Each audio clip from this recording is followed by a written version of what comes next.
What's up, guys? I'm just waiting on Devin, and then we'll get started. If you guys have any questions to start, please just feel free to add it right into the chat box, and I'll try my best to get right through it.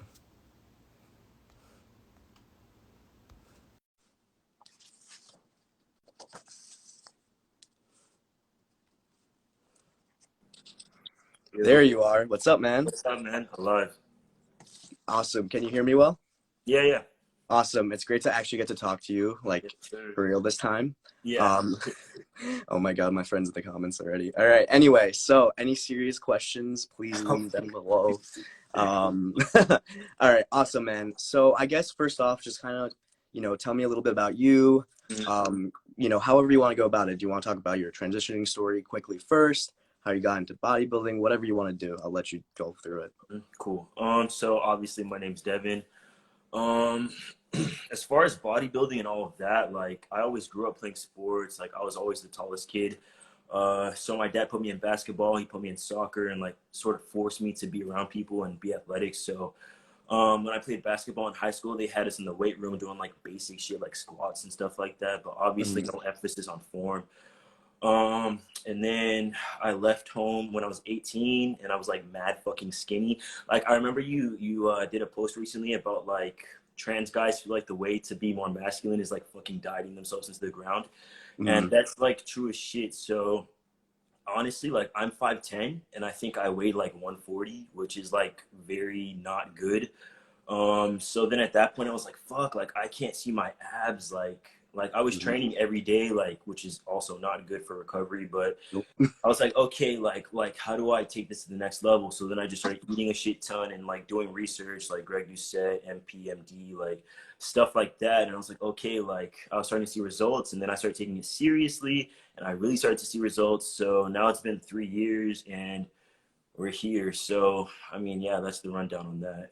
So how did you go about, because I think this is like you just said, very big issue within like the trans community, especially for us trans men, is how did you kind of come to the realization that, like depleting yourself, overtraining, all of that was garbage and nonsense? Because I think the reason why naturally we're prone to do that, and I've had conversations with multiple people about it and they agree, is that culturally women are brought up to think in a very restrictive manner. They're taught, eat less, do less, speak less, think less, just nod your head kind of thing. I So I think, think yeah, culturally, like being brought up like that, you're more, us thinking, okay, so we have to diet to look more masculine. that's a big thing. And another thing as well was like, everyone around me, like when I first left home, like this is when I was like peak, like skinny as fuck, like borderline, like anorexic.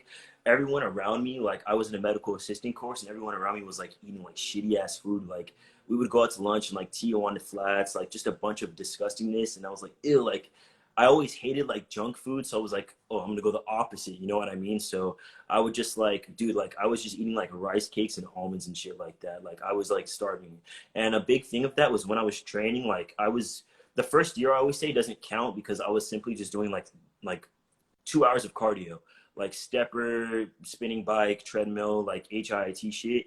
And I was like, dude, like I'm simply not gaining muscle. And um I also had no energy. Like I had such a busy day. Like I was waking up at 5, and then I was going to school, and then I was going to work, and then I was training from like 10 to when like 9:30 until whenever the gym closed, and I had like no fucking energy.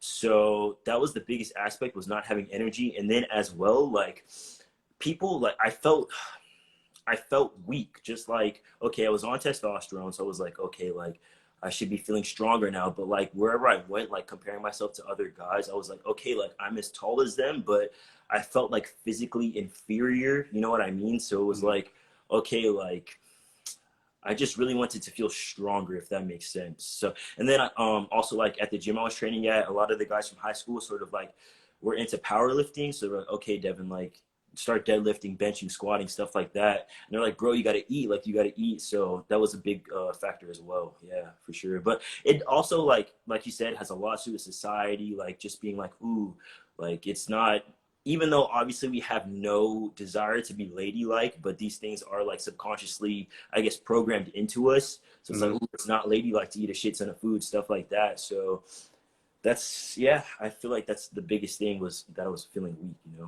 Yeah, right. And like going on the subconscious part, I think people think about it. It's learned behavior. So you watch your mom, you watch your parents and the way they act. You know, Yeah. at the dinner table, like your mom gives you a smaller portion than your brother or whatever. Hmm. So it's just one of those things I think it's habitually like built into you. That being said, I caught up on one thing you said about like your friends that were into powerlifting and stuff like that. Now, were these cis men? Yeah, You yeah, know, yeah. Yeah. very cool. Okay. So like I had this, this is a very common question too, is a lot of trans guys don't feel comfortable stepping into a commercial gym Hmm. for various reasons. And like you said, you felt Yeah. very inferior. You felt weak Mhm. physically, and you're like, how can I sit next to these guys? So like, what was it for you? Was it for you those friends of yours kind of pushing you and Well, having like those? the funny thing is that like I knew them in high school as a girl, and then I sort of just saw them around, and we never even spoke about the fact that I was like now a guy. It just sort of I somebody literally just asked me this like 2 seconds before we got on live. He was like, "How do I still feel like I'm living in a shell as a guy? Like I passed everything, but I still feel like I'm afraid." And I guess the biggest thing is to not have being trans be like if you worry about it, everybody else is going to be worried about it as well. Like I simply just don't give a fuck. Like I've made within the past year, like so many friends at the gym, like so many training partners, and they're all cis. Like as far as I know, you know what I mean. So Mhm. it's not. I don't give a fuck. Like, and if you give a fuck, other people are going to give a fuck. Like they know, Exactly. they all know I'm trans. Nobody gives a fuck. Like I work harder than anybody else that I train with.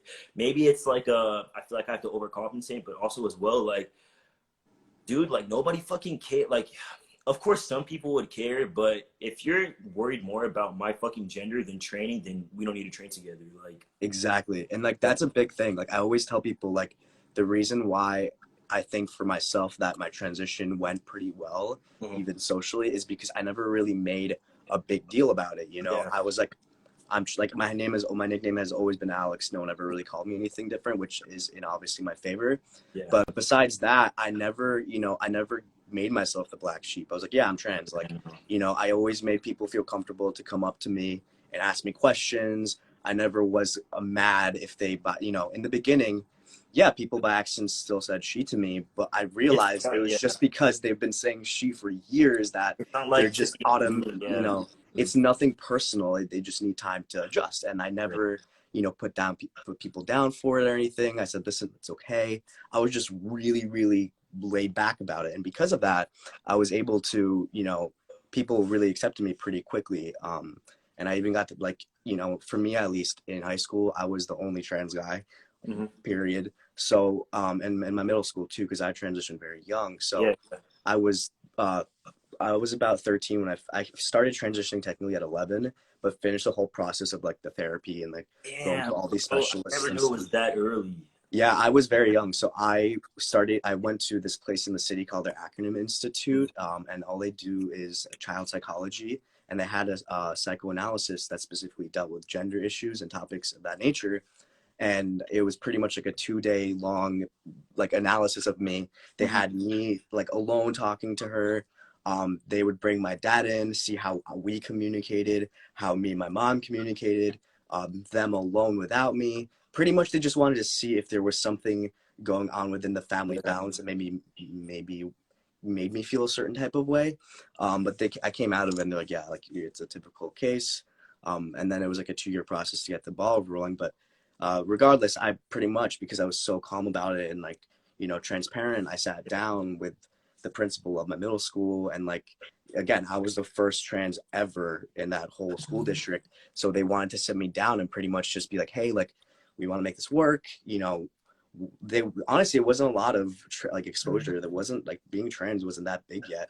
So Hmm. they're like, is this like are we going to call you he now? I'm like, yes. And they're like, okay, so men's bathroom, and so all of that. So I think approaching it the way we do is like really important for the community because people need to feel comfortable to come to us and ask us questions, and they need to feel comfortable to make mistakes because, I've made mistakes with other people, Yeah, and that's it was a fact. just, Yeah, yeah. it's just human nature. So we have to remember that it's not always personal like that. Yeah, So it's just like don't make a big deal out of it. I don't even know, and it's simpler. Like it's way easier said than done, especially if you're like in fear. that's the biggest thing is you're gonna be like exuding like, oh my god, can they tell? Like, can they tell? Or what are they thinking about? And it's like, Mhm. just chill, bro. Just It's like relax. when you go into like a liquor shop underage. Like Yeah, if you act a literally, certain way, they're like, here's my card. yeah, Like, you know, shit. obviously you're Like, making it. do you want to be my friend? Like, Yeah, literally. So, exactly, exactly. I mean, Very, yeah, very cool. So I want to kind of move forward and like ask you, so what kind of got you to make your YouTube channel? What kind of made you get more involved with putting yourself out there as a trans athlete? so as far as YouTube goes, I remember like baseline basic as shit like watching Ty Turner. He was like the Mhm. biggest guy, and then I also always watched like David Lade, like Dylan McKenna, and those guys. And I was like, bro, like these dudes are so cool. So when I finally started T, like I waited a long ass time. Like I came out when I was 18, and I started when I was 20. So like I just hit 2 years, like a couple like 3 months ago. So I was like, oh my God, like when I finally start T, I'm gonna start documenting this shit. So I think I recorded like my 4 months, and then I kept going, and that got like a little decent amount of views. And then honestly, like I'm not gonna lie, it had nothing to do with the views. Like I would have recorded anything no matter like how many views it got. But the fact that people were like, I guess finding like my story cool and finding what I've been through cool, like how you said you have supportive parents and your family's super supportive, but I simply don't have that at all. And I feel Right. like it's important for people to know, like, people feel like, oh my God, I'm fucked. Like, my parents don't support me. My family doesn't support me. So fuck it. Like, a lot of people reach out to me and they're like, bro, like, I can't transition. My family's not going to talk to me. And I'm like, you can. Like, you're yourself. Like, it's going to be okay. You know what I mean? So I feel like that's the biggest aspect of me being on YouTube. And honestly, like, the shit's just cool. Like, I just find it cool. Like, I can talk a fucking lot. So that was like a pretty natural aspect of it. And then what was the other part of the question? Yeah, just like kind of how you started getting yourself out there as a trans athlete on YouTube and just general like, um, you know. dude, like honestly just documenting shit, like just like it's honestly kind of natural for me. Like growing up, like my dad had a camcorder and I would just record random ass shit. Like honestly, it sounds basic to say, but it's true. Like if it felt forced, like if anything felt forced, I wouldn't have forced myself to do it, if that makes sense. Like Right. I would have found some other shit to do. You know what I mean? Like it just comes naturally, and people naturally are like, people fuck with me. You know what I mean? So it's like, why not? Like why not be like a positive? You know what I mean? Make a Sort difference. of, Right. Right. yeah, like just Exactly. continue on with the path that's already like, it seemed pretty like a natural path for me. And everybody who knows me in like real life, they're like, dude, like this totally makes sense for you. So Mhm. yeah, pretty much, yeah. Well, first off, I do want to say that's amazing that you know, obviously you don't have that much support within your family like Mhm. aspect, and like it's very courageous of you to put yourself out there like that. And it does go to like I always say, like family isn't necessarily blood. Family is the people Mhm. that you feel comfortable around and who you know will love and care for you unconditionally. Yeah, To yeah. me, family just means unconditional love. So whoever that may be, whether they are genetically related to you or Mhm. not, is kind of at this point of time not as important as it used to be. Yeah, for sure, For definitely. many, I always say times are changing. I don't think being trans is a new thing. I just think that we're in a position where we're more technologically advanced. Our Mhm. careers aren't so just not every job like is hunting and fishing and stuff like that. So Yeah. we're in a position where we can express ourselves more openly, and obviously for like other reasons too, like culturally it's more acceptable. Mhm. It's cool. So that moving forward, now have you now you do this for yourself, right? You bodybuild and all of that. Would you ever consider competing? Is that something you've thought about? I've honestly thought about it, and it's like I feel like everybody entertains the thought a little bit, but it's like Right. the idea, like can you? You know what I mean? Like do I have like the muscle inserts, like the symmetry, like you know what I mean? Like it's not just like, oh, I like to work out, I'm getting Mhm. bigger, I have abs, am I gonna compete? You know? It's like I don't like. I remember I watched your video when you were gonna compete this past year, and you're like, it's not just about fucking competing to say you're competing. It's about competing for ultimately to win, right? So my Mhm. thing is like, would I be competing for my ego, like just to say, look, I'm a competitor, or would I be competing to win? And for myself, like, I don't fuck with participation trophies. You know Me what I mean? neither. Like, Me I'm not neither. gonna do I'm like this I'm shit. not there to participate. Yeah, literally. So, and I talked to my homie who's trans and he bodybuilds as well, but like hard fucking core. And he's just waiting. My biggest thing to even consider the idea is my chest. Because like right now, like I have like a small amount of fat like at the bottom of my chest, and I'm trying to see like how far I can take my chest with training and, you know, special stuff like that, how far I can get it before I need top surgery. And then at that point I'll start to really be like, okay, like should I do this or should I not? And by that point, like my physique will be also more well developed. You know what I mean? To see if I even like to get with the coach and be like, okay, do I even have the like the genetic potential to compete? You get what I'm saying? It's Right. not just like, oh, like you know this, you know it's better than anybody. Like, dude, like, oh, I like to train, I'm getting bigger, I have abs. Oh, I guess I can compete. Like, that's not how that fucking works. Honestly, competing makes you hate training. Like you are so Mhm. depleted, you don't even get a pump. Yeah. Like it's like people don't realize when you're like a It's couple not weeks out, fucking it's glorious. nothing. Yeah. Yeah. There's nothing left in your body. It's just Yeah. like you're there like going through the motions. Like you're not there hitting P. And that's another thing. Like there's such a mental aspect of competing. Like you are slowly watching your weights decline because you physically cannot support the same, you know, amount of weight and capacity that you do in your off season Mhm. pre-contest. um but that being said, listen, like you know, you really don't know your genetic potential until you put yourself out there. Like I didn't think at first when I decided to compete, it was honestly more for myself. I was younger, I was 18. I was like, you Mhm. know, I go to a gym full of competitors. It's Yeah. called Yeah. Beth Francis. So I was like, you know what, I want to try. Like whatever, you know, I think I train hard. I think I could follow the diet. It's, you know, at the end of it, competing is simple in the actual whatever You you just have have to to do do. it. Yeah. The doing it is hard. Yeah. The doing it is Yeah. hard. So I was like, okay, I want to see if I can push myself to that level. And you really don't realize your genetic structure and shape until you're that lean, honestly. Because Do you know Sawyer? yes, I do know Sawyer. Like him, I talk to him a lot, and him, like, if you look at his before he even like played with the idea of competing to like when he actually like got lean and stuff, it's like, bro, like you have no, and then also Omar Ventura, like he has a bunch of like fucking before and afters, and it's like a lot of people just eat like they bulk and like they just train hard and they get with a coach and they get lean, and it's like, bro, like that was under there, like that was under there the whole time. So Hmm. if for sure that's a big thing as well, not knowing your potential when you're just walking around like casually as opposed to when you're in prep, it's definitely a big difference as well. Yeah, that's true. And it's And also yeah, like no, no, no, go. I just have a comment to say afterwards. the like fucking financial aspect of it, like Yes. hiring a coach. Like Hmm. I know like I watch a lot of YouTube channels of people who do compete, and like also from like an entrepreneurial perspective and like business perspective, like you're so mentally fogged and fucked that you're like, clients, please bear with me. Like YouTube videos are gonna go ahead and be put on the fucking back burner right now because I feel like killing myself. So that's like an aspect as well. Hmm. It's like a lot to take, you know what I mean, to take into account. Yeah. Yeah. So the comment I want to quickly make is what I really like about you is when we're talking about competing, not once did you mention being trans as a factor Oh, of fuck your that. I don't care potential now. capability. And like that's a big thing people need to understand, that when you're having these kinds of conversations revolving around sports and athletics, you know, you being trans doesn't fucking matter. At the end of the day, like I always like I'll have people ask me like, oh, I'm pre-T, can I put on muscle? And I'm like, look at look at girl bodybuilders. I've seen Literally. some pretty big girls, like, and like when I say girls, I mean from the hormonal standpoint. Yeah, Your yeah, yeah. hormonals are on an equal standpoint. So there's plenty of people with the same hormonal aspect as you, and they look amazing. They're really buff. So why can't you do it? You know, at the end of the day, I don't think people realize that the diet and the training is what matters the most. This is what I Um, tell people a lot because a lot of people, obviously, I've branded myself fucking PED Devin. So a lot of people come to me and they're like, oh, like if I take XYZ, like, oh, am I gonna look like you, blah blah blah. And I'm just like, fam, like how long have you been training? How long have you been tracking your mm, macros? Like how long, like you know, macros are. do you know what your macros are? Like how Yeah, many we're hours right of there. sleep you get a night?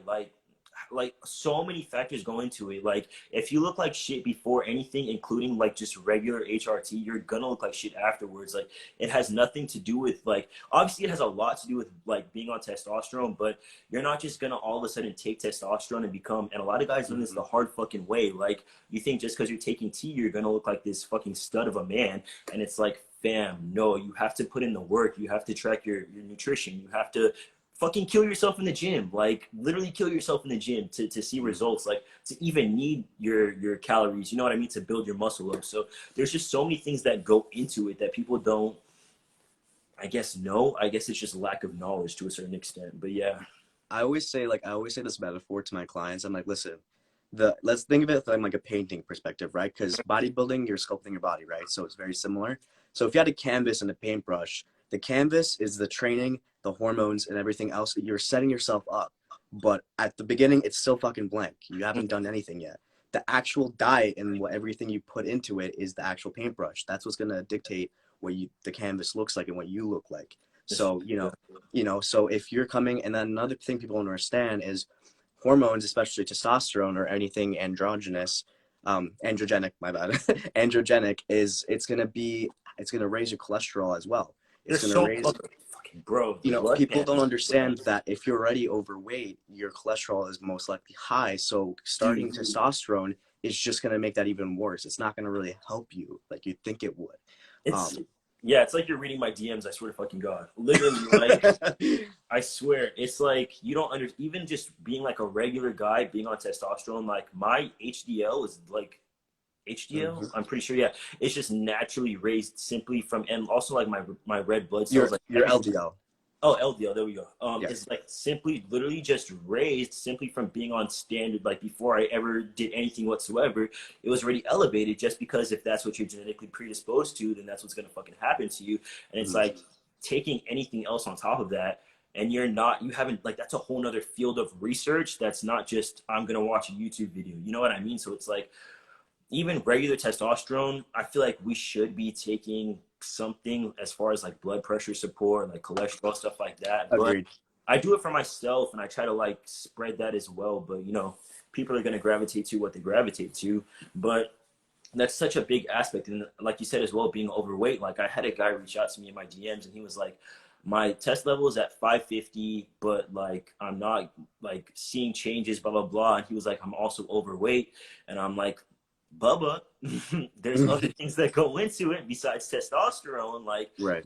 Like even simply like people drink every night. People do all these kind of things, and it's like proper sleep, proper nutrition, proper training. Like all these things can optimize your physique. And then on top of that, you know what I mean? Like I started seeing gains before I was on testosterone. Like Mm-hmm. it's not only about being on testosterone. It's such a and if you set yourself up to think like, oh, so many people do this. When I take tea, I'm gonna start working out. Like, why would you say that to yourself? Why would you put Exactly. such a Thank big you. That's such a big yeah, point. Like you can naturally raise your testosterone via training and yeah, pushing your body. So then when you actually do decide to go on testosterone or it's available to you, mm-hmm. then you're already in an amazing position to start it because your body's going to react to it better and it's going to absorb it Yeah, better. not to mention like literally like form, like staple movements, finding what movements work for you, like finding what your like baseline is for all your weight and then working from there. Like the first couple of months in the gym, it's gonna be spent like finding what movements work best for you and like you know what I mean? Like all like getting Mm-hmm. form down and stuff like that. So waiting is not productive in like any sense of the word, literally. Yeah, because by the time you're on testosterone, you should already have a pretty good idea of what you're doing. So then Yeah. you can, that first year, your body is like, whoa. So like if you are in a position where you know what you're doing, Mm-hmm. then when you actually decide, when you're already been training, you're gonna see results so much faster. And you said one thing, would you say, oh my God, about like your LDL and things of that nature is another thing is, like I said, like the first thing I always ask my clients is like, I don't ask what, because all my clients are trans, is what, Yeah. I don't ask you, what's your hormone levels at? I'm like, what's your diet look like? Because that's what matters because, you can, let's say insulin, right? That's a hormone that's like it's produced when you consume a Mm-hmm. carb. If your diet is really poor and you're over You have no consuming type of insulin. carbs, your Yeah. metabolism's actually you're gonna desensitize yourself to insulin, and Mm-hmm. insulin's responsible for making sure that your body is using the carbs properly. Testosterone is not in charge of that. It has nothing to do with testosterone. This So is if you true. think if you think taking testosterone you're gonna somehow magically be able to eat like shit and stay leaner, it's not true. If anything, you should be eating even healthier if you're going on testosterone because of reasons such as LDL, raising your cholesterol levels. Honestly, you're going to be more prone to acne and things of that nature. Going on testosterone is even more of a reason to That's get gonna your make it diet on worse, that. to be honest. Yeah. Yeah. Okay. Awesome. So, I do have how long? It's been 30 minutes. Okay, we have like 15 minutes left. Mhm. I do have some questions that I got from my story. If you want to run through that, is that cool? Yeah, yeah, go for it. Yeah. Awesome. Okay. So, so I kind of generalized the question because a lot of them were repeats. So I kind of summed them up in a couple. Mm-hmm. So on the aspect of being trans, like for you, when, a big question was, how did you build your confidence? And obviously we talked about the gym and stuff like that, but I feel like that only goes so far. I think within both, I'm sure we can agree within both of our, fitness journeys, Mm-hmm. we realized going to the gym doesn't make it that big of a difference on how you feel about yourself internally. So do you, I mean, it does in a way, Mm-hmm. but there's an extent that, you know, being in the gym and stuff like that and always pushing yourself, there's always the negative aspect of always demanding more from yourself, Yeah. being a little hard on yourself here and there. So I think fitness on its own is like a dual-edged blade. So other than that, what for you helped you build your confidence up a lot? Honestly, this is gonna sound mad corny, but like having my girlfriend, like she's been with me since like 2 years before I transitioned and anything. Like she never questioned me and like any bro. Like I had such bad dysphoria when I first came out. Like anytime we were going on a date, it would take me like 2 hours to get ready because I was like, oh, like my hips look fucking weird in this, or like my chest looks funny, and she would be like, dude, like straight up, nobody's looking at you as hard as you're looking at yourself. Just come Mm-hmm. on, like and just thinking that like it's true in reality, nobody's looking at you as hard as you think they really fucking are. Like you're judging Mm-hmm. yourself 10 times harder than anybody else would be judging, you know what I mean? So, and that's another thing, like these kind of things are like easier said than done, but in reality you got to get out of your own head, and that's where training does help a lot, because it's like a lot of that uncomfortability and the fucking like feeling self-conscious and shit like that, like I work a lot of it out when I'm training, because I guess it's a bit of an ego boost. So then when I'm done training, I'm like, bro, like I'm really a goat. Like nobody can touch me. So when I go throughout the day, you know what I mean? When I Mm-hmm. go throughout the day, I'm like, bro, like, come on, this is light work for me. You know what I mean? So I don't know. Like you said, training only takes you so far, but that shit takes me far as hell. I'm not gonna lie. Like That's since fine. That's good. Yeah, yeah, but maybe that's a big thing. maybe I think the difference is not that like, and I don't say this in a way that you're less of an athlete than me, absolutely not, just because, but what I'm saying is because I've competed and I've had that aspect of the fitness industry, and that it's honestly a bit more toxic than just your general like normal like This is going to true, the and gym it's and always, stuff. but the thing too, like I like my sister-in-law competes and shit, and she's just like something that she always like when we go to LA Fitness and stuff. I'm like, yo, that guy's yoked, but she's always bringing the point like there's always somebody bigger than the biggest guy in your gym. Like there's always gonna be Hmm. somebody bigger than you. Like even for myself, like when I finally started to see gains, she's like, bro, like don't get a big head. Like there's always gonna be somebody bigger than you, somebody more shredded than you, somebody who has like more followers, X, Y, Z. You know what I mean? So it's like that is an aspect, like not to have a big head, but also like it's okay to like fucking be your biggest Respect yourself. friend. Yeah, yeah, for Mhm. real. Like, Yeah, right. yeah, Yeah, so it's just one of those things that, because like when I look at myself, it's no longer like, cool, you look good. It's more like, yeah. okay, your delts need to come up. Assessing yourself for Yeah. sure. Yeah, I'm like, yeah, upper pec could do some work. It's just more so like that kind of looking at it from like a yeah. judge's perspective. So I think that's why I said for me, it's definitely like a dual-edged blade. Um, Especially because I've been so lean pre-contest that, some people like, Instagram's a highlight. Like people, there are some people that they only post their physique from when they were pre-contest. I know plenty of people that do that, nothing wrong. And then there's me But it's that I like, don't. bro, like you even feel like shit when you look like. Would you even want to? Nobody wants like people who don't know anything about anything want to look like that all the time. But that's not like sustain. Right. Like you know that more than anybody. That's not sustainable It's whatsoever. not. Yeah. Yeah, So. like I remember I was getting ready for midterms in my last semester Mhm. in the spring, and it was on Zoom because of COVID. And I vividly remember I was so drained. I was like 2 weeks out, and my head, I just literally passed out, and like the only thing that woke me up was like my head hitting the laptop. Holy. So like during class, and it also put my camera on simultaneously, so everyone just saw me like He's fucking dead. like He's literally fucking confused what dead. just happened. Cool. Okay, and then now more on the bodybuilding aspect Mhm. is I had a bunch of people ask me if you would ever consider other strength sports other than bodybuilding, and you did kind of mention the powerlifting aspect. So, Honestly, and I tell this to a lot of my homies, like I feel like that was getting my feet wet because I never knew that I could be somewhat aesthetic. So I was like, fuck it, like I'm just gonna eat big and get strong and just be as strong as I can be. But then when I started taking bodybuilding more seriously, I was like, wait, like I kind of have something, a little something here. So honestly, no. Like bodybuilding is like, if I were to compete in any like actual competition, it would only be bodybuilding. I don't really care about power. Like I obviously really do care about being strong, but I feel like that also does go hand in hand with bodybuilding. So Hmm. yeah, like not really, no.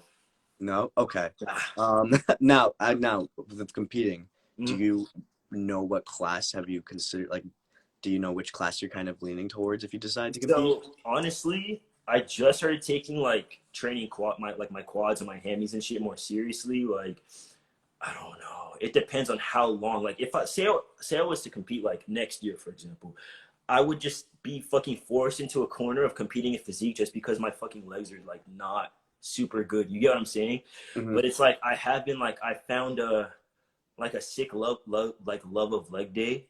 You know what I mean? Like okay, and now I can sort of see like way more like definition in my quads and shit. So honestly, I'm not gonna lie, like I did prioritize training like my chest and my shoulders and shit for like a good year. And I think that's sort of like the trans thing, you know what I mean? Like, Hmm. oh, like my legs are already big. Even though they were like fatty, they weren't muscular. So I didn't really like I was hitting legs once a week and it wasn't with the same intensity as the rest of my body parts, but now like I take it seriously, you know what I mean? So Right. at this point, I would say like obviously like fucking classic is the best. Classic. I Yeah, knew you were like gonna say that. I was just like yeah, trying to like rip it out of you. yeah, like classic is the fun. Like people can say it's not, but like classic, like come on, come on, come on. There's no competition to be honest, in my opinion. Even though fucking physique guys look like classic guys with fucking board shorts. Oh, at the Yeah, pro level, there's a very, other than the legs, and honestly, plenty of physique, I have legs at this point. yeah. There's really like the distinction between physique and classic physique at the pro level is really starting to fade, in my opinion. I think the upper body of some of these physique men, and I see them in real life training at my gym, Mhm. are at the same level.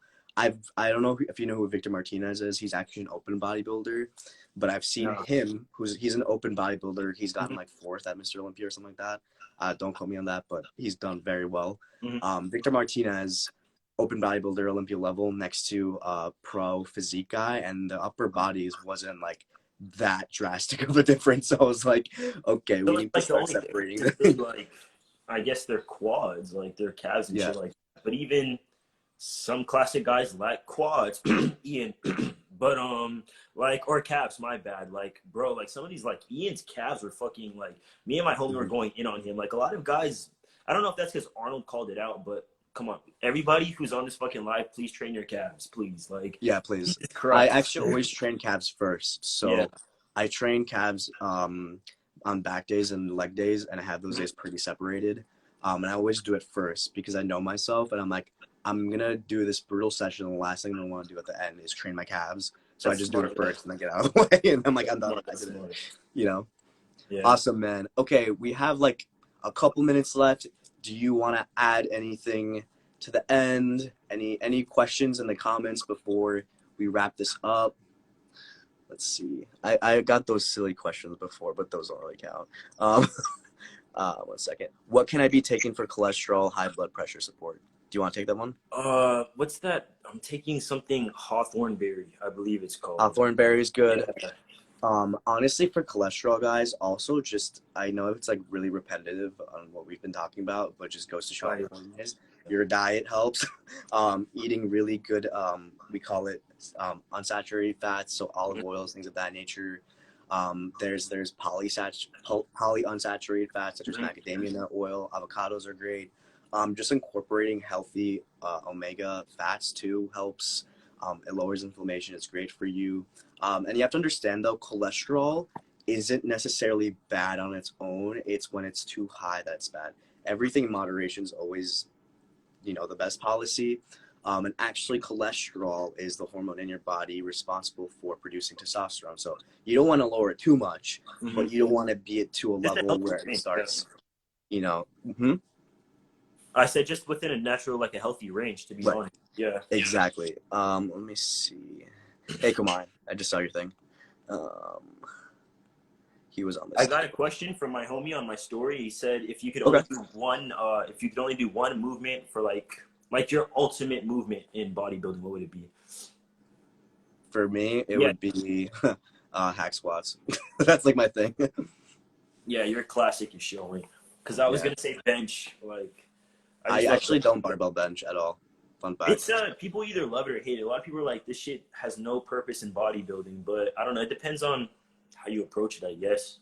My thing is that I mean, I've definitely seen plenty of bodybuilders do barbell, but I think because in my gym environment, I've always noticed, and when I first started, all the competitors were using dumbbells, and I went up to them like, hey, why don't any of you bench? Like, why do you guys all use dumbbells? And they're like, well, with dumbbells, you're avoiding any imbalances of one arm taking over. I'm like, okay, that's smart. So since then, I've really just stuck to dumbbell. That's cool, But yeah. again, there is really no wrong or right. I think I've just gotten so. Another thing is I'm double jointed in the shoulders, so I'm just worried about messing them up like that. Yeah, shout out. I know Jade, my homie Jaden is on here. He dislocated his shoulder benching. Like literally, it's you have to be careful with it. That's true as hell. Yeah, But benching and deadlifting, like that shit, dude, I could do that only. Like I could only do that for real. yeah, Yeah. exactly. Okay, okay. I think anything else you want to add, or I think this was really good. I really enjoyed this. Honestly, nah. I mean, I really appreciate you inviting me on. Super. And also, I wanted to give you your fucking credit for being like, are you like the first trans guy to be sponsored by Gymshark or not? Yes, I am. Okay, that's fucking dope. Okay. Thank you. Honestly, just like I feel like you're sort of not to ride your dick too much, but you're like blazing a little bit of a trail for us, so I appreciate it. Thank you. Yeah, Yeah, and so honestly, I've told my manager I've gone out of my way because Gymshark's really trying to be inclusive and show that they're diverse. And they're always like, hey, like if you know any people, like let us know. And I'm always telling them, like, I'm like, hey, here's a trans guy. Hey, here's a trans guy. Like, like they're really trying to grow that aspect yeah, and yeah, yeah. show that they're definitely inclusive. So I love working for them. There's gonna hopefully keep my fingers crossed. I can't say too much. There should be something happening coming out this summer with Gymshark and I, so we'll see how that goes, but I'll keep you guys posted on that too. Okay, cool. One more thing. Do you want to say what your YouTube is for everyone watching? Yeah, my YouTube is literally just Devin DEVON SPEARS. Yeah. It's Awesome. also it's the link in my bio as well. Perfect. Yeah. Awesome. Okay, man. It was a pleasure talking to you. This Yes, was sir. awesome. Everyone go give Devin a follow. He's an awesome man. I love watching his YouTube videos. Thanks, bro. All right, man. Take care. Bye, everyone. Okay, brother. Bye. Bye.